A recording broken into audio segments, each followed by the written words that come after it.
shadow on the wall that looks like a man. Lord, that lamb just moved on that stand. I got movement in the cellars, I got footsteps in the hall. There's no time to waste, I better make some calls. I gotta get ready, make everything right, 'cause all my rowdy friends are goes hunting tonight. Hey, round up the team, let's get started. Hey, this is Brother Mike. There's a party and you're invited. We got the camera set, let's turn off these lights, 'cause all my rowdy friends are goes hunting tonight.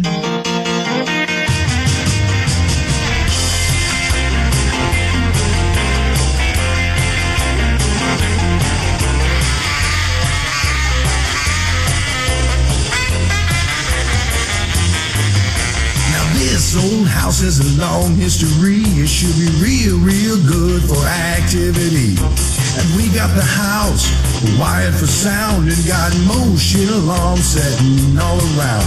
Got a box full of batteries ready to go, and everyone's itching to start this show. Got our logo tees, driving black SUVs, and that one bald guy with a slick goatee. Hey, round up the team. Let's get started.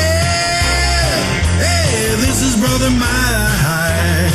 Well, there's a party and you're invited. We got the camera set, let's turn off these lights, 'cause all my rowdy friends are goes hunting tonight. Hey, round up the team. Let's get started. Hey, this is your big brother Mike calling. There's a party and you're invited. We got the camera set, let's turn off these lights, 'cause all my rowdy friends are goes hunting tonight. That's right. Go get 'em, boys. And hi everybody, welcome to Pema TV.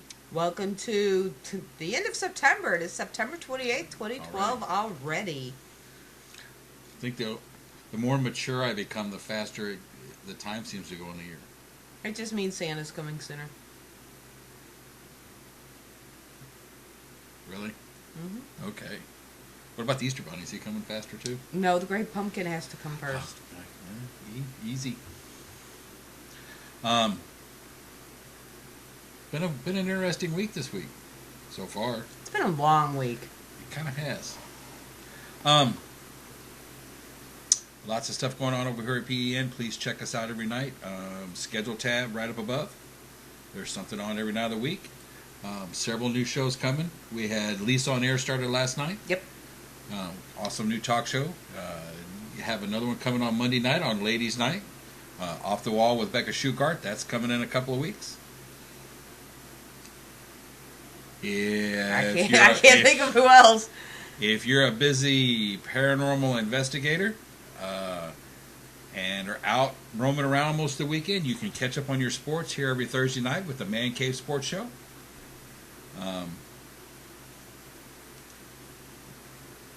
And of course, always on Friday nights you can find Paranormal's Raw Tuesday right before us and then Pema TV. Yep.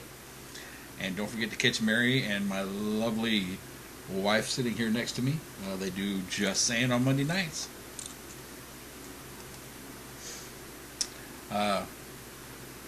But I need to bring this up really quick.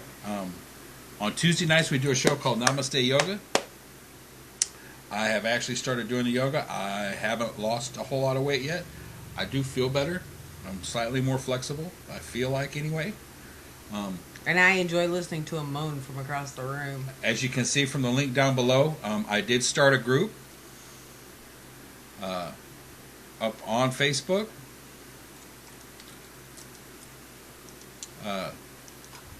To help everybody, if everybody wants to join in with me while I do this. I've reached a point where I have to do something to better my physical body.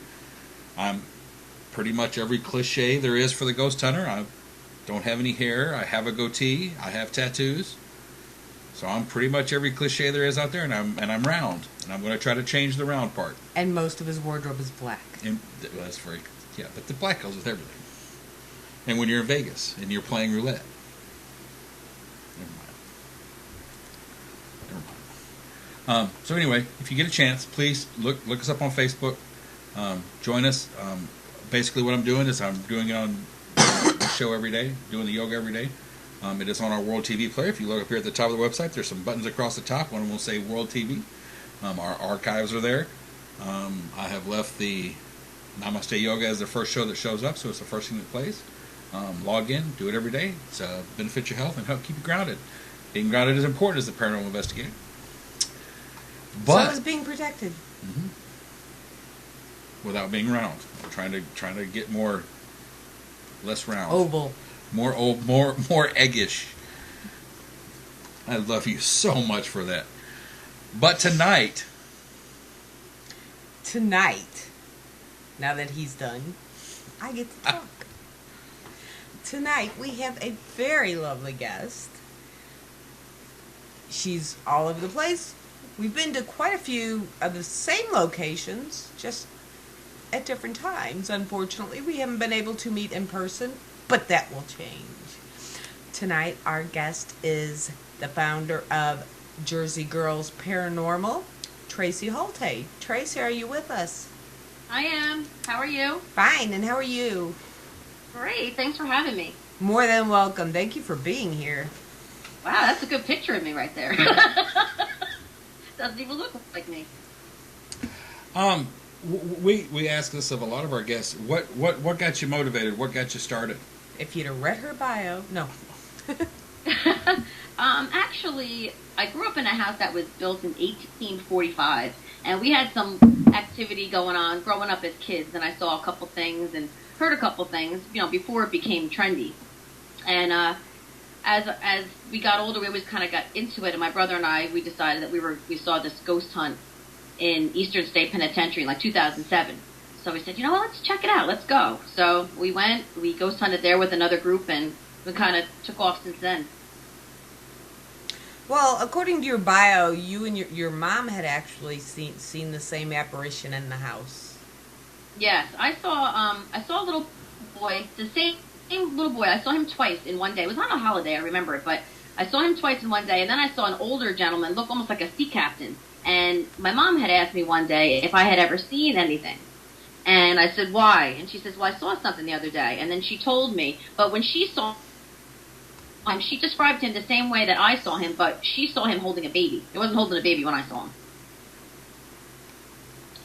And you had said that you and your brother were both very interested in the paranormal. It's just Steve went a different way, kind of. Steve went a different way. Yeah, we had gotten into...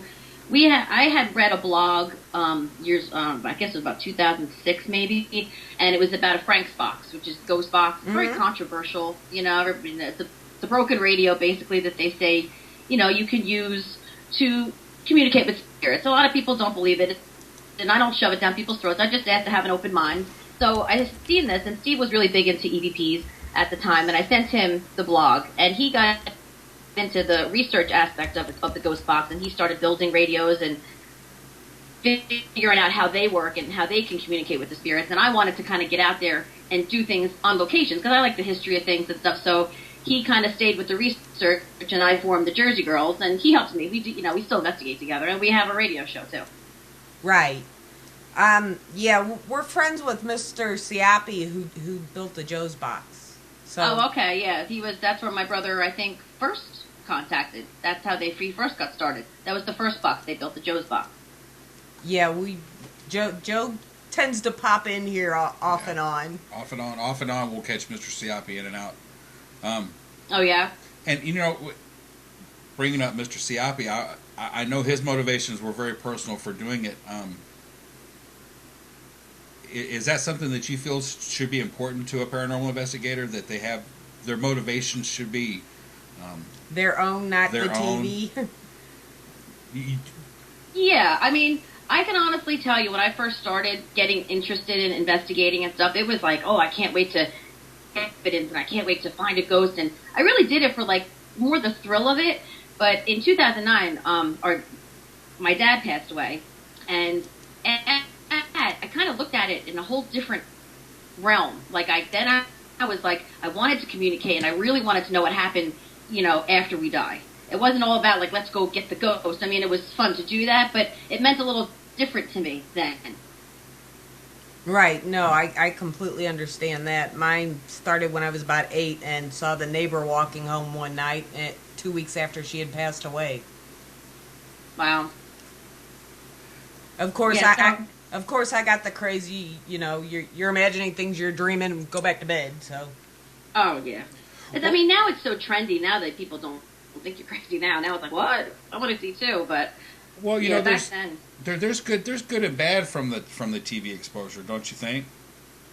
I mean, I watch the shows. Yeah, I mean, it's made it to where I don't want to say it's water cooler talk, but it's water cooler talk now, where it's at least you're not going to get put in a bear hug kind of jacket if you tell people you believe in it anymore. Right, and honestly, if you talk to anybody off the street that brought it up, so everybody has a ghost story.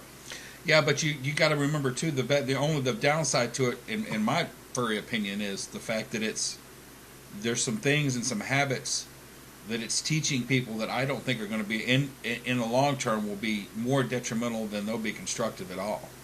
Mm-hmm. Provoking, that type of thing.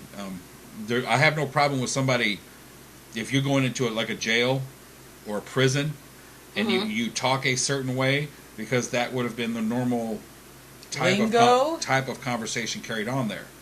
Right. You don't walk into a funeral home or a former funeral home yelling, screaming, cussing. That's the kind of provoking that I can't really I can't get behind that at all. No, I'm against that, because they were people. Just because they're not here in the physical plane, they're still people, and you still have to respect them the same way. Well, my lovely wife put it really good about a year ago. She said, if these people were still alive at these locations, they'd be your great-grandparents or your great-great-grandparents, and you wouldn't talk to them that way. And if you do, we feel sorry for you already, Right. Exactly. Well, and quite frankly, our great-grandparents or our great-great-grandparents also believed in corporal punishment and would have hit us in the back of the head. Point. It's not all this, now, sweetie, you need to sit down for 2 minutes. Don't even get me started. Yeah. Because I'm not mad at the kids. I'm mad at the parents for letting it happen. Tracy, Jersey girls, where and why? I'm from Monmouth County, New Jersey, and I don't know. I guess back in the day when when CB radio was popular, my name on it was Jersey Girl, and I guess that's my friend. You should do Jersey Girls Paranormal. We just kind of switched up the lettering and went from there. There you go. No, I was just curious. I mean, we're Paranormal Encounters Mid America. Right. So, for Pema. So yeah, I mean we were based in St. Louis when we started. I don't think you get much more Middle America than. No, we're pretty much in St. Louis, dead center. Yeah. So, I mean, I was just curious. I always like to know where people come from. Right. There's so many groups everywhere. Well, there's a lot of groups in New Jersey, but there's so many paranormal groups everywhere. Well, and you guys have been investigating for a while now, right? 4 or 5 years? We started in 2007 to investigate. Right. I think Jersey Girls came around in 2009. So 4 or 5 years at least. Yeah. Well, the reason, and specifically the reason that I ask, I want to know if you guys have run into this yet. When you go to like the large meet and greets, we actually went to Hannah House a couple of years ago, and we ran into a group. They had a tent. They had a 3x8 banner. Mm-hmm. They had trifolds and business cards and T-shirts for sale. Hats, T-shirts, for also all this for sale, and then a table full of equipment, an 8-channel, an 8-camera DVR setup. I think they had 3 camcorders out there, multiple digital recorders, 2 millimeters, flashlights out the wazoo. And when we asked them how long they've been doing it, they said that later tonight they planned on going on their first investigation. And that was really my response to. I was just wondering if that's something you've run into up there. Now, don't get me wrong. It's great that the paranormal community is keeping the banner companies and the trifold companies and the business card people And the T-shirts. and the T-shirts and hat people employed. I'm all behind that. But we have a public relations nightmare going on with the paranormal right now. Well, my thing is, spend a little bit, go out and see if you actually like it before, you go and spend your child's college education fund for all this equipment. Yeah. Oh, absolutely. And I mean, equipment is fun. Don't get me wrong. There's some really great equipment out there, but you can really do it with a lot of basic stuff. You don't need to go all that crazy. Yeah. Well, I mean, that was our point, especially since they don't even know if they're going to make it as a group. I mean, We don't even know if they're still around. yeah. Yeah. But there was about $1,500 worth of stuff. But that's what I'm saying. That's where I think we need to get away from it. We need to be serious. You need to be out there to help people, whether they're alive or dead. You need to be in this to help people. Right. You're absolutely right. Even if, like, I had one of my friends come to me yesterday, and she said she's having trouble in her house with some activity and whatnot, but she's in Florida. So I'm like, well, I'm in Jersey, so I can't really help you. But I posted it. I don't know if you know Brandon Kreitzer, the past paranormal. He has like a lot of past family member groups, and Jersey Girls is one of them. So I posted on his group, and I got a group from Florida to help her. It's all about like helping people, and if I can't, somebody else should. Yeah, the networking. Then Facebook does some good things. It does. Yeah, I mean, but some of them are really, really good, and some of them are questionable to say the least. But there are some good things it can do. The ability, like you said, to help people. I know Kim's done it either through the Pema page on Facebook or through the PEN pages on Facebook. There's been times. I've done it through the Pema. I mean, like within 3 months, I got like 8 or 9 cases, but they were like all over the country, nowhere near me. So I was hitting Facebook hard. Okay, who's in this area? And there's so many on Facebook.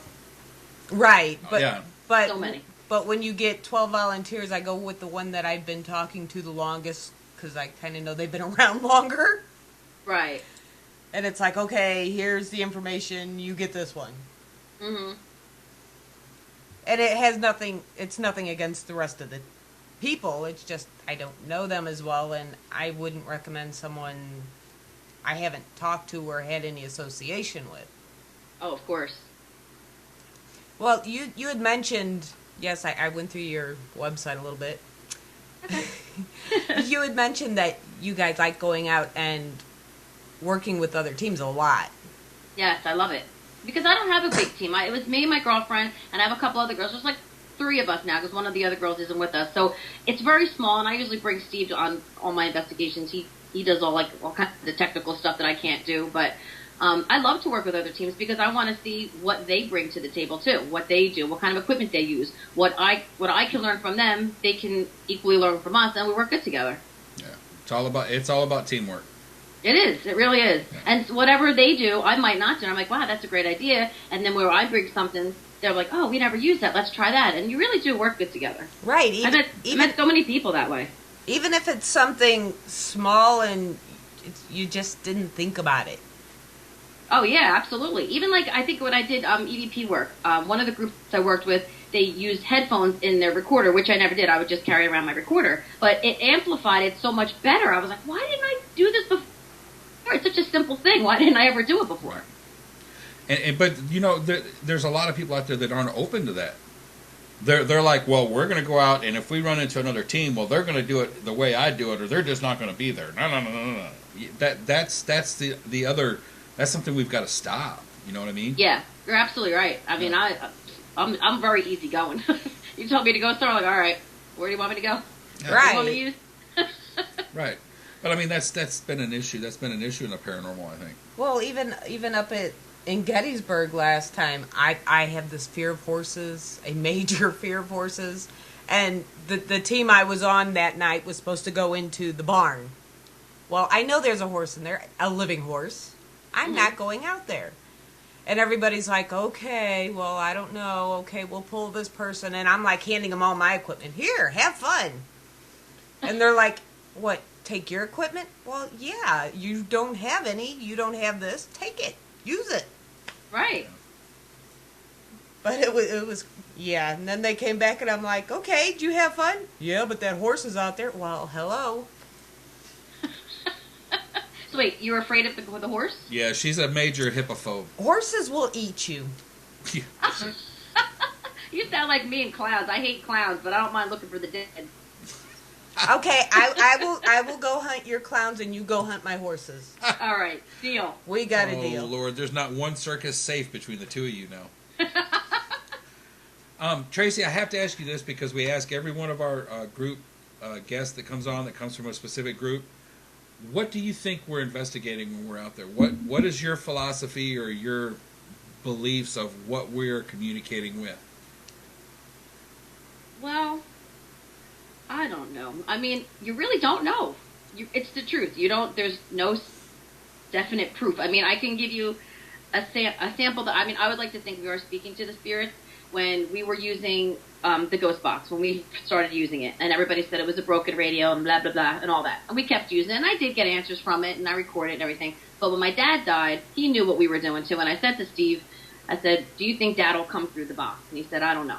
I said, "Let me tell you something. If I can get Dad to come through the box in his voice, which is pretty rare because they use the radio fragments and the frequencies, that if I can get him to come through in his voice, I will believe that this works."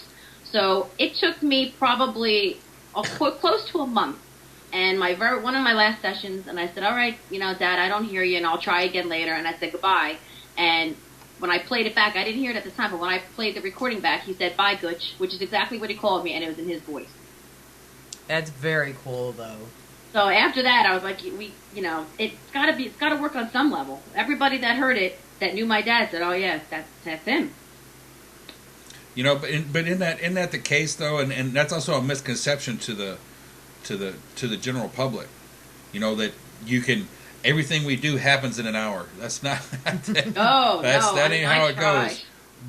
But it's these little gems. It's those little gems like that. It's the little. Yeah, and I never got them again. Truthfully, I mean, I've gotten different messages that pertain to stuff that I was trying to ask, or I would ask a question and it would be repeated of me, like questions pertaining to my dad. But just that one time, I got his voice, and that was what my initial thing was. If I can do this and get it, then I know that this communication, there's something to it, and it works. Mm-hmm. And that's what I hold on to because it's all I got for my belief. See, she's also got an in.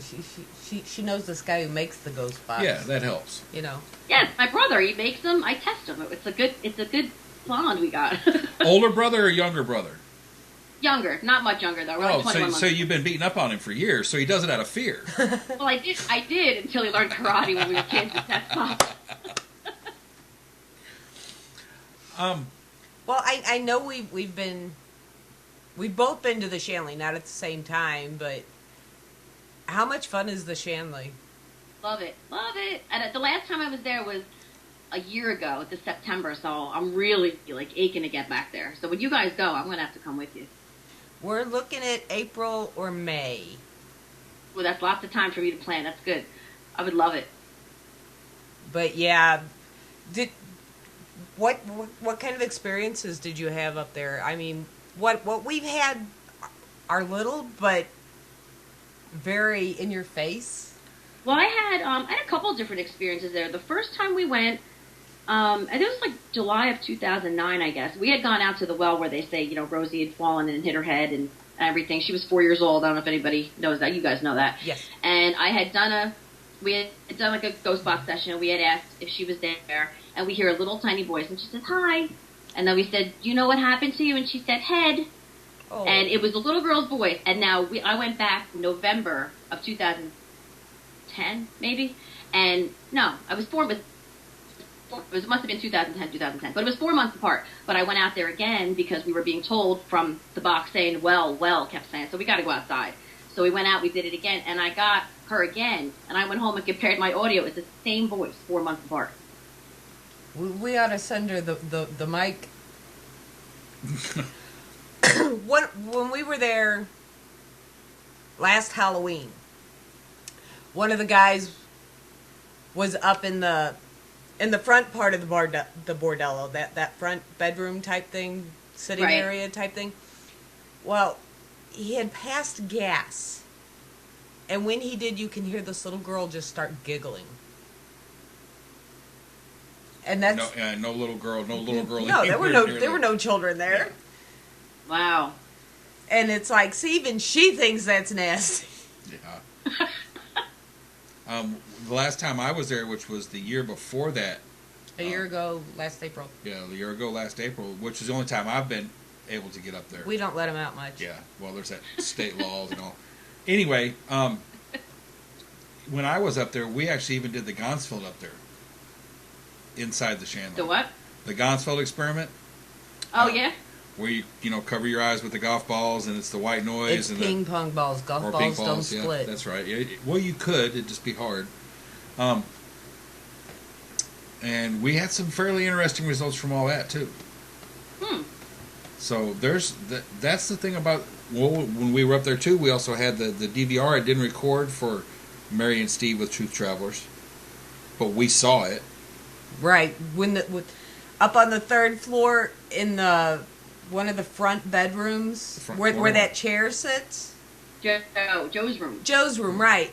Uh-huh. We were watching the camera, and the seat sunk like someone had sat on it, and you could see the shape of the back of their legs. Wow. And it's like four of us went, oh, holy crap. and for some reason it didn't running record. upstairs, but it never, for some reason, something had stopped the recording part of that, of the DVR. Everything else worked. Wow. It just stopped recording.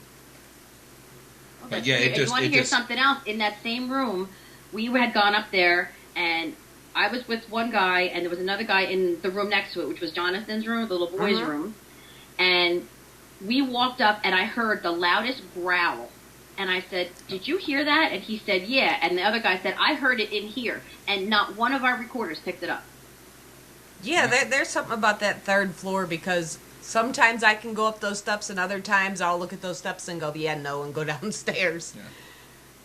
And I mean, I'll be very honest. You can't really take your EMF readings for granted, because there's power lines right outside the windows.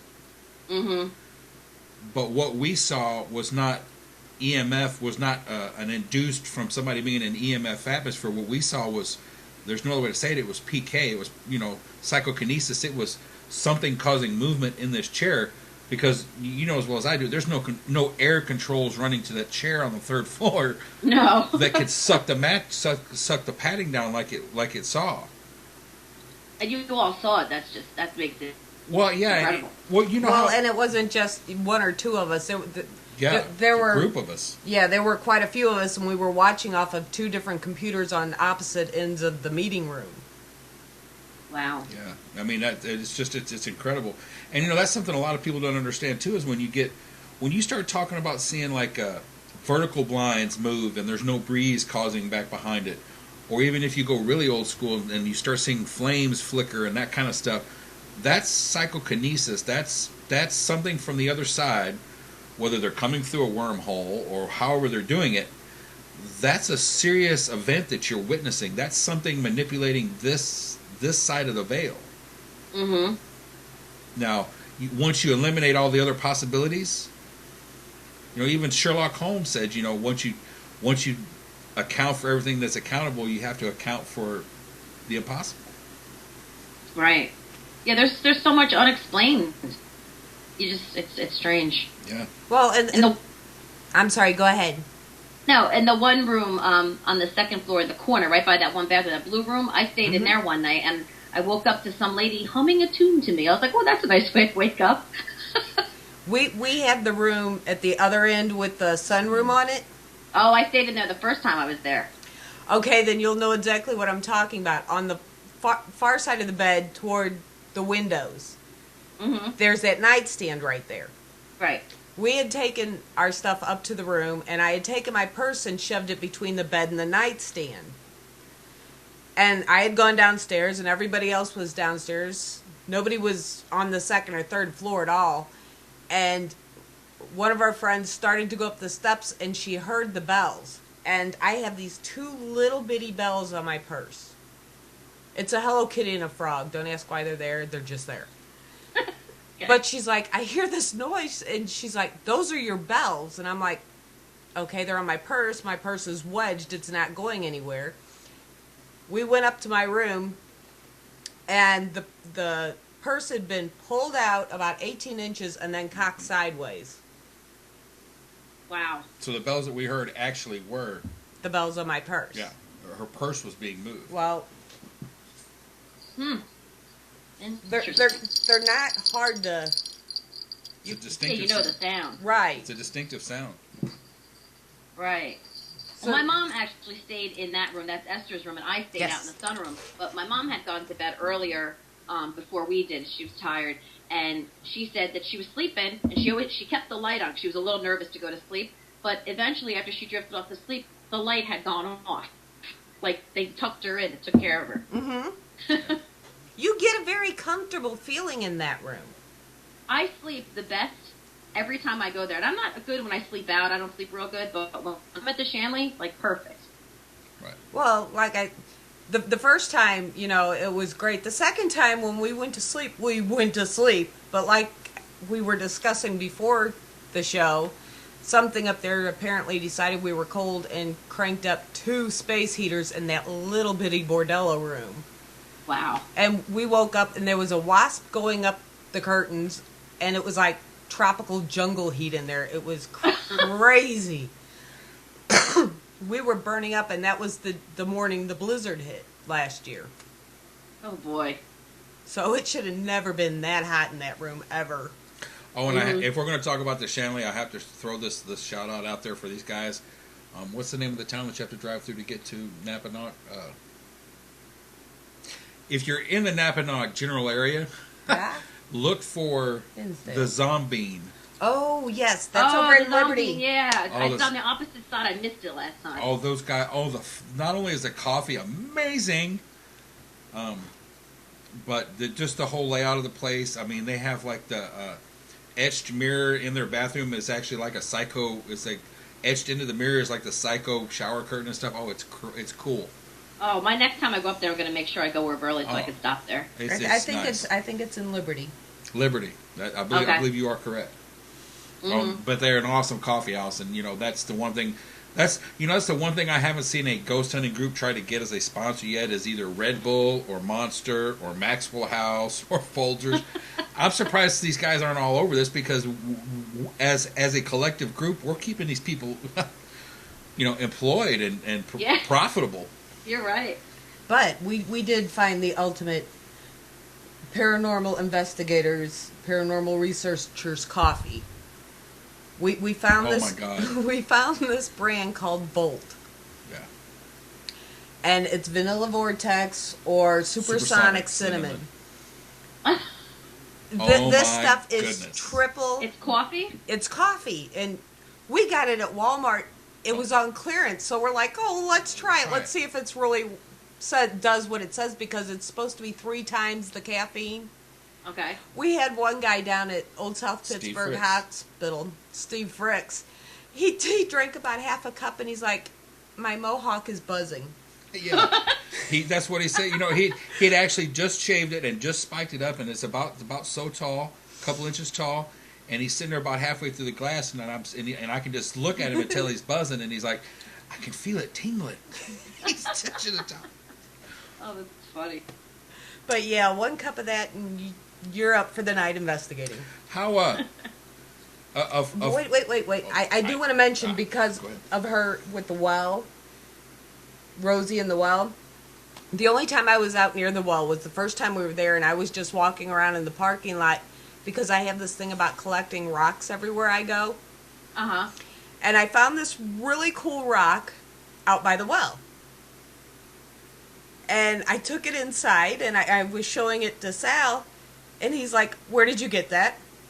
I'm like, "On the parking lot out there by the well, And he's like, "No, you didn't. You brought that with you." I'm like, "No, I didn't." And what it actually wound up being is one of the bed stones that they used to put in The bed warmers. the iron things, put them in the stove, and then put them on the bed to warm it at night. Oh, yeah. It was actually one of those. Wow. He's like, "That should have never been." Yeah, you brought that with you, and I didn't. I found it outside. Yeah. Wow. Yeah, well, she's. Do you ever, when you go there to Shanley, do you ever do stuff outside? Like, we've done, like, some, just EVP and stuff outside, because I think there's bodies buried there and stuff outside. Well, last time we were there, we actually walked over to the old post office. Directly, oh, you did? Directly across the street, there's that 3-story brick.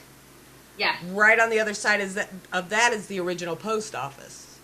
Oh, okay. So we were over there doing EVP and taking pictures through the windows and stuff.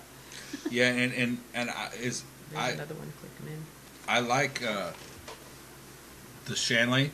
I would love to go in the buildings that are diagonally across the street. Have you ever been to Sal's other house right up the street, the stone house? No, we didn't get a chance. Never had a chance. I have to take it. The last time I was there, he took us on a tour before we left the next day. It's awesome. I want to get in there. Yeah. There's a whole lot of places. See, that's the one advantage you guys, especially back east, and I'm going to say you guys, being from Texas like I am. He's going to say y'all. Where y'all are from. But that's the one thing. There's so much history and things up there, up in that general area, but in the east, generally, just because there's been people there longer. Yeah, we do have a lot of history, certain things. I love history. That's my one thing about investigating. I love the history of the places. So when you get any kind of evidence that goes along with that, it makes it all that more amazing. Well, and it's really cool if you're doing the research on it and you find something that nobody remembers anymore. That's true. We had an antique store we had been working with in Lebanon, Tennessee. And we were doing the history on it. The guy who owns it now, his dad owned it before him, and it was some other store before that. Well, we went all the way back, and it turned out that it originally was a general store, and the owner was murdered.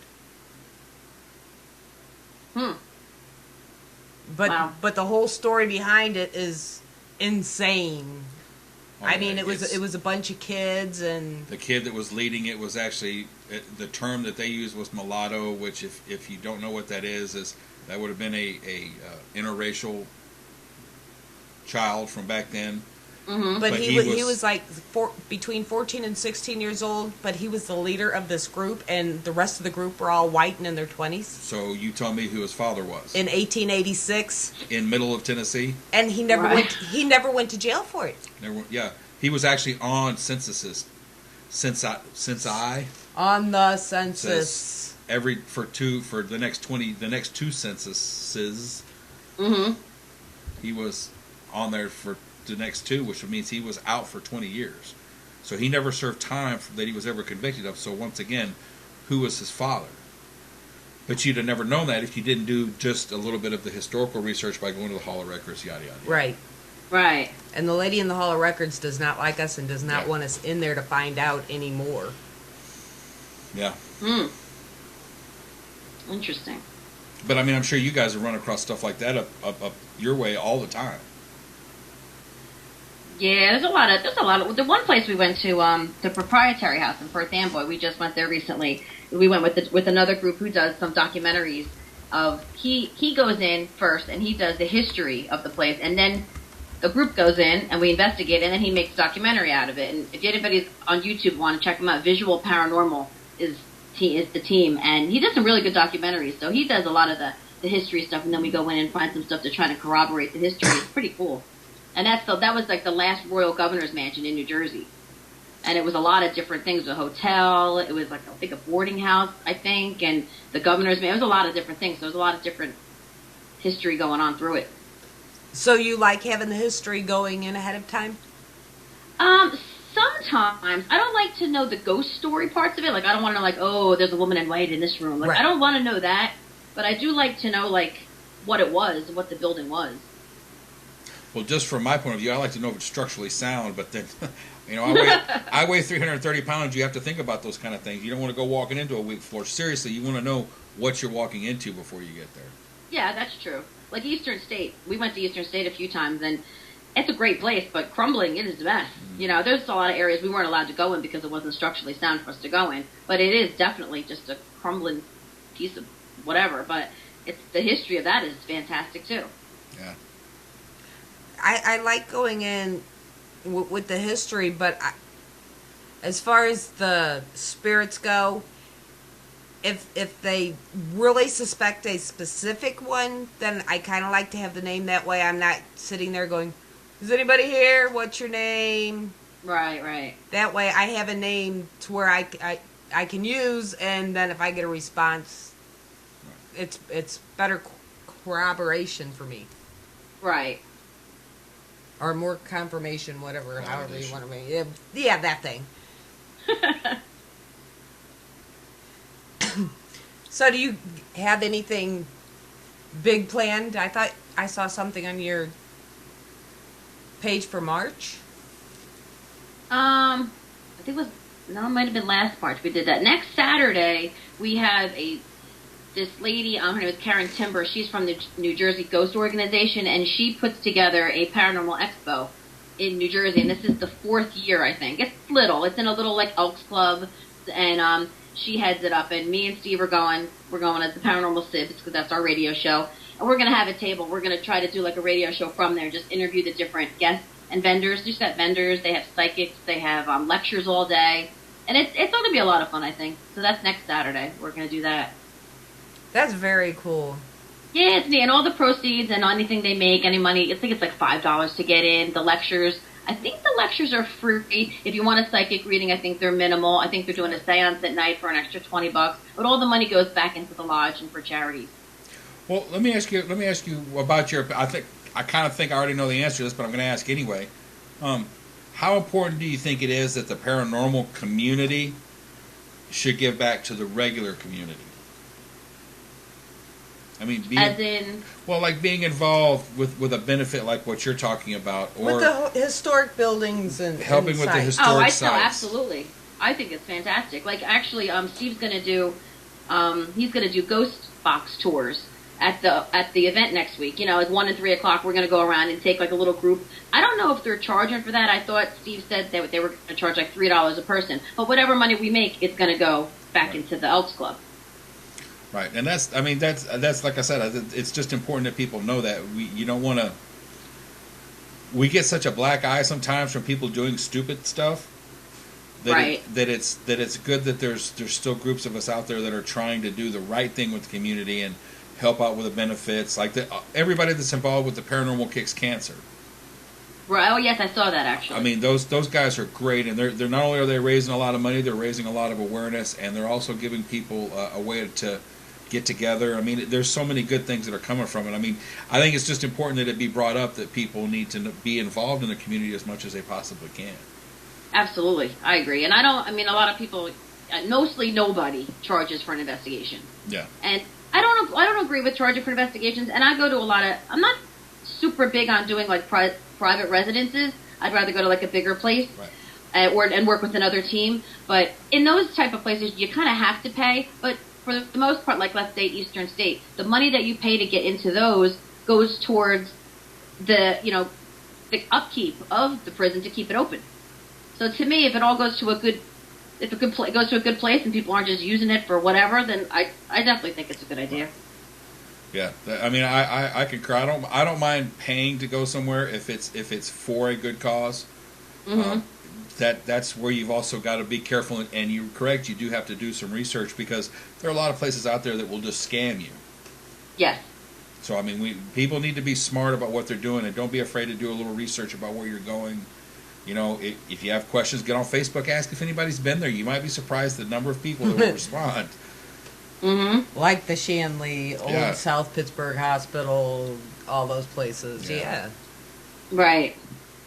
You know, we've been blessed to be involved with the Shanley, OSPH down there in Old South Pittsburgh Hospital. We can't talk highly enough of what those guys are doing down there. I mean, that is probably, if not the only, one of the very few research facilities because it just doesn't change. Mm-hmm. You know, and it's structurally sound enough where you can go down there for the weekend. That's where you sleep. You don't ever have to leave. Yeah, you never have to leave. Mm-hmm. They'll lock you in. It's safe.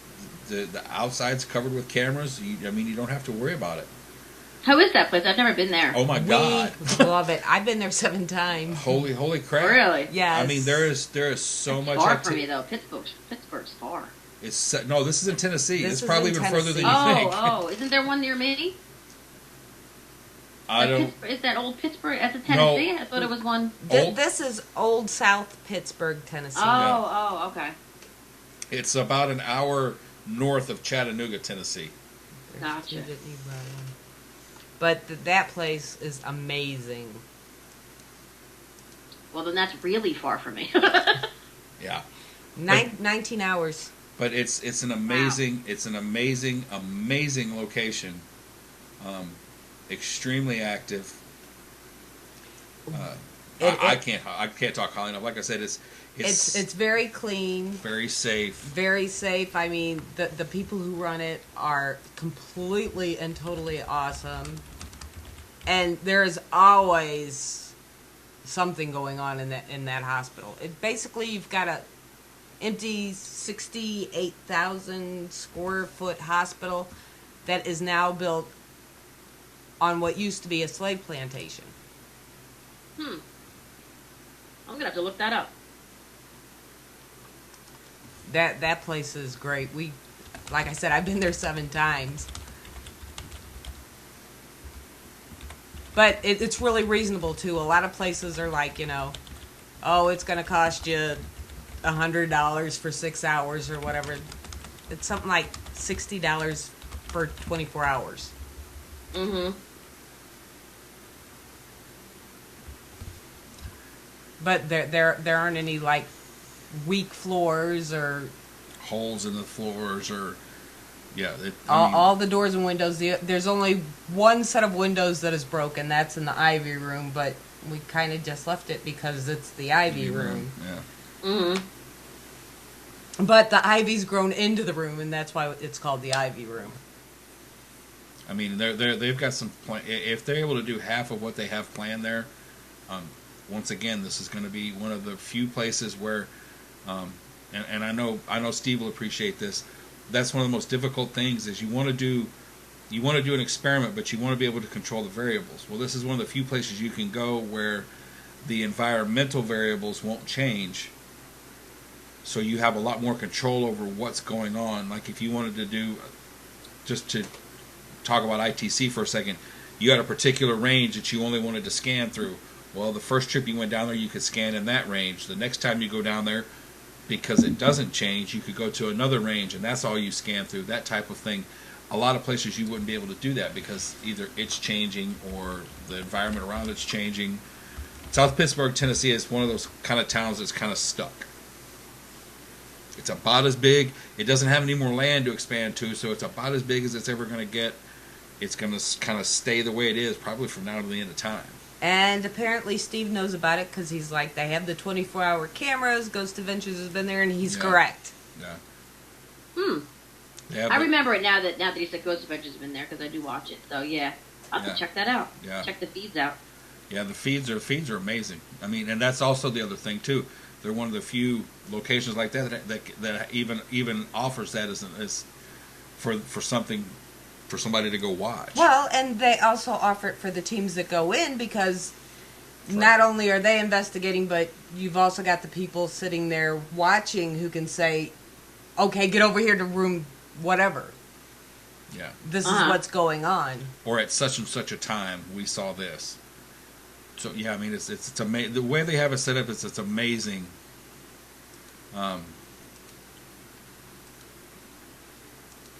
The way they have it set up and what they're doing, I really wish there were more places like that. Sounds like a great place.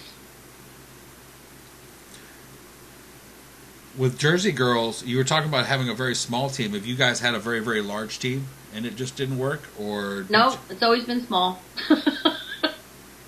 I actually prefer a smaller team. It gets too crazy when you have too many people. Yeah, ours isn't very big. I started it 3 years ago. Mm-hmm. And it's him and one other guy, Anthony. Who's as big as I am, so she knows she's at least thinking about protection. But no, actually, I think she does it just because we can carry everything. Well, yeah. I prefer a small teams so that I can work with other groups too, because Right. then it doesn't get too crazy. You got like my group and another group, then you got too many people. You know, you get a little group and you get together with a little group, then you have one good group. Yeah. Well, we've worked with a lot Oh, of my groups. goodness. We've probably worked with about 40 different groups so Yeah. far. And, you know, I can't speak highly enough about almost every single one of them. Everybody's Yeah, like, that's true. oh, I can't say anything bad about the ones that I've worked with. oh, They're- paranormal unity, there's no such thing. Well, it's the few that are not in it. I think overall there is paranormal unity because we can go out and work with so many different groups and have a great time. Yeah, I've met so many great people that I'm friends with now, and I'm like, I love doing it just to get out there and meet great people along the way and have fun doing it. Yeah, you know, that's the thing is, I've always kind of been a proponent, not so much for the unity, but just tolerance, because tolerance basically means just know when to shut up about people. Right. Seriously, that's where 90% of the drama gets stirred up anywhere, whether it's on a website or Facebook or Twitter or whatever. You know, it's when somebody, instead of looking at a picture of an orb and going, you know, well, that could be dust or moisture, and going, well, okay, the person thinks it's this, well, maybe it's not, but you don't say anything to them about it. You just walk away from it. You know, you kind of give them other options, but when you have someone going, well, you're an idiot, don't you know how stupid that looks? Can't you see the Archangel Michael in the picture of the moon? I mean, There's no reason it's for right all there. that. Can't you see all that? Oh, my God. If you can't see that, you're an idiot. There's But a lot of that's- people out there that do that, I hate to say it. But that is the case. We've posted pictures on Facebook of snow. I used to smoke. I'm outside New Year's Eve, Christmas or Christmas Eve, 3 years ago, in St. Louis, at the beginning of Snowmageddon, smoking a cigarette on my back porch, taking a picture at night of snow. Guess what it looked like I had all over my picture? Orbs. Oh my God! Orbs and I even- ectoplasm. I even posted that picture on Facebook on an orb group and said, "This is snow," and I was smoking. And I didn't even put a description. That's the first comment. It's snow, and I was smoking. And there was like 9 comments below it that, "Oh my God, do you see the ectoplasm at the bottom of the picture?" And, "Oh my God, do you see all the angels? There's 50 of them in there, and Archangel Michael is." And oh my God! And all I did was type in their face palm. That's because you can't help those people. Mm-hmm. You can't change the mind of a devout believer, and you can't change the mind of a diehard skeptic. That's very true. You have to be a skeptical believer. That's the way Absolutely. So you have to learn to kind of walk away, or you're going to end up bruising your forehead and getting concussion, because if you look at Facebook too very long, that's all you'll do is face palm. Yep. So Yeah, there is that. yeah, but I mean, we're trying to slowly but surely. I mean, that's like one thing here at our network. You can see up on top. We want people to think. When people come here, I want them to be able to learn something. I want them to take something away and go think. Don't take what I say as being the gospel. Go look it up and do it Absolutely. yourself. Absolutely, and that's why I think if you saw it on my website about the ghost box, I know how controversial that is. I know how people get crazy, and I wrote on there, just all I ask is that you have an open mind. That's it. I'm not telling you that it is what it is. I'm telling you my experiences and take from it what you want. But if you choose to try it, then just go in with it with an open mind. Absolutely, but they need to try it themselves. They don't need to That's right. assume because someone else said it 12 posts ago that what that 12 posts ago is saying is gospel. Go do it That's yourself. right. I mean, I can honestly tell you when Steve first got one of his first ghost boxes, put it on, and he's like, "Oh, Trey, you got to come over. We got to listen to this." Well, what seemed to be like an eternity later, as I was falling asleep listening to this static mess that's coming out of it, I said, "You have to be kidding me. This is like a nightmare." And I boo-hooed it and made fun of it and everything. So I was over there one day, and he says, "Here, put this on. I'm going upstairs to take a shower. I want you to listen to this." Well, I was talking to it, and I was making fun of it. You're a broken radio, the whole thing. Well, it started calling me names. You know, I don't want to say them on the air because, it's radio, but it was calling me some pretty bad names. I thought, well, I wouldn't think I would hear that on the radio. I was like, this is weird. So I said, "Steve, you know what? I'm going to try this out. I'm going to go get one of them shack hack things and hack it for me, and I'm going to start doing it." And as soon as I turned it on, it said my name, and I'm like, all right, I'm going to keep trying. And I just kind of went from there. Well, I had to have the personal experience. one of the first times I was ever around the scanning ITC stuff, we were up on the middle of a hill in rural Missouri helping another team with an investigation at a trailer house. And it was a single wide, so there was like 10 of us that were there. So you couldn't all 10 go in there, or all you catch was everybody walking around. But most of the claims were at the top of the hill anyway. where they had spread her father's ashes. Well, my nickname is the YETI. Okay? Ever saw me without a shirt on, you know why. Anyway, but my nickname is the YETI. Well, one of the first questions that they asked when we were up there is, we have another member that's here. Who was here that wasn't here last time? And it scanned for a minute, and then you hear it say, YETI. Well, Eric's first experience with one of the boxes was actually quite comical. We were in Nowhere Land, Missouri, up on the west side of the state. First time any of us had ever messed with one of the boxes. I forgot about this. And we turned it on, and it would scan, and it would stop on the Twilight Zone, the Talking Tina episode. And we'd hit it again, and it'd scan, and it'd stop on Talking Tina. That's the only place it would stop. We were so far away from the middle of everywhere that there was only about 3 stations that it could scan from. And there were all AM stations and they were up all there. AM stations, and like she said, the only one that had it was doing a radio replay of the Twilight Zone. Oh, that's funny. And he's sitting in the other room, taking a break. He's got an apple in one hand and cheese stick in the other. And we finally decided, okay, we're just going to take a break and see where Talking Tina goes here. It was at a good part, damn it. You don't start scanning again at a good part. Hell, I want to know what the hell happened. Well, hush! Well, anyway, the problem was every time we'd start it, it would stop. Well, now that we're into Talking Tina, it started scanning again. You hear from the other room behind us, "Bring back Talking Tina! Not fair!" But I mean, But what are Do the odds? you remember what ghost box that was you were using? yes, we do. Actually, I do. It was one of the. It wasn't even the SB7. It was the cheap knockoff version of. It was called the Frank's box, Frank apostrophe S, and it came in a small black. Looks like what it would be called. What it would be an SB7 now. But it was a cheaper, a little bit larger, not as much. It was like a generic fake box. It wasn't a Radio Shack radio? No, it wasn't a Hack Shack. It was actually called the Frank's box. But it wasn't Frank Sumption's Sumption's box. It was a little, It was something one of our POS. teammates had got off of eBay or something for like, $10, yeah.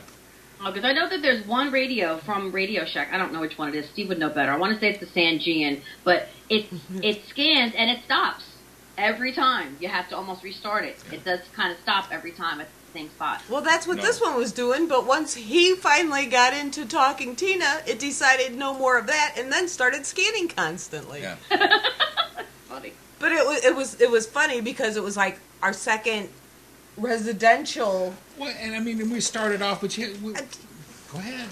It was our second residential investigation ever. We had been.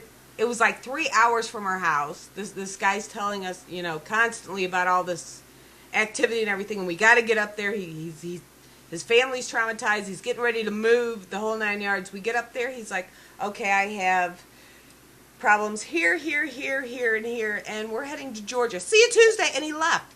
No keys to lock the place up. He had, 5 flat screens and 12 computers, and he just left. Wow. And we got stuck with Talking Tina and another blizzard. Yeah, but we were actually trying. What I was going to say was we were actually trying to be serious about it. Well, yeah. I mean, it's sitting in the middle of a table. There's like 5 of us in on the couch and everything. We were kind of taking a break, but once we started, there were recorders around it, the whole 9 yards, and we're like, "Is there anyone here that'd like to talk to us?" And it kept saying Steve. Yeah, and then it would say, "Shh, I'm Talking Tina, and I'm here to kill you." It's hard to stay serious when it starts happening that way, Yeah. But anyway, we are like at the end here. Unfortunately, The hour goes so fast. It does. Where can our viewers find you at? You can go to, I have a website, jerseygirlsparanormal.com with Z's, not S's. And we also, me and Steve have our Paranormal Civ show, and our podcasts are on my website, and they're also on Steve's. And we're on Tuesday nights at 9 o'clock on the Steve Hultay network, stevehultay.com. Awesome. And you Twitter, Facebook, Oh yeah, I'm on Facebook, Jersey Girls Paranormal. I have a page on Facebook, and I do have Twitter, but just under my name. I don't understand Twitter. Me either. I don't really get it either. I tweet often. I can do Facebook like with my eyes closed, but Twitter, I'm so confused. I think it's kind of like Facebook, just not as many cat pictures. And I don't know how to respond to cat pictures. Well, the problem is they're like, okay, what's on your mind? And then when you go to type, they're like, sorry, you used more than 40 letters. Can't use it. Yeah. Well, my mind is longer than this. Yeah. It is. It's. I kind of sort of get it, and I kind of sort of don't. I don't know understand the whole hashtag thing either. I don't either. And you know what? Every couple months, I dive into Twitter, and I'm like, this is the time. I'm going to figure it out. And then I do it for like a week, and then I say, oh, forget it. Yeah. And then a couple months, I'll go back again. I'll make a random post there every now and again. But once you tie everything together, nowadays, once you tie everything together, when you post in one, you can set it up to post in all three. And yeah, if I post on Twitter, it'll go to Twitter and Facebook, but not the other way around. Right. That's because Facebook's greedy like that. Yep. They want to keep all the posts to themselves. But we definitely need to get together April, May. Yes, absolutely. Keep me in mind for sure. I definitely would love to go back to Shelly. Oh, definitely. Because yeah. we've got something in the works, and once we get a date, nudge, nudge. Yeah, wink, wink, nudge, nudge. Once we get a date, I will definitely fill you in. Definitely. Thank you so much. Well, Tracy, we'd like to thank you so very much. Thank you. You've been fun. Thanks. I try. Thank you for inviting me on. It was great. Oh, our You're pleasure. More than welcome. Our pleasure. And just real quick before we jet out here, tune in about an hour, and you can find me on YETI Radio on the Uber Radio Network. Yeah. Just my musical dyslexia, but come join us. And with that, I think we're out of here. We're out of here. Have a great night. Have a great weekend. If you go researching, be safe. Bye, guys.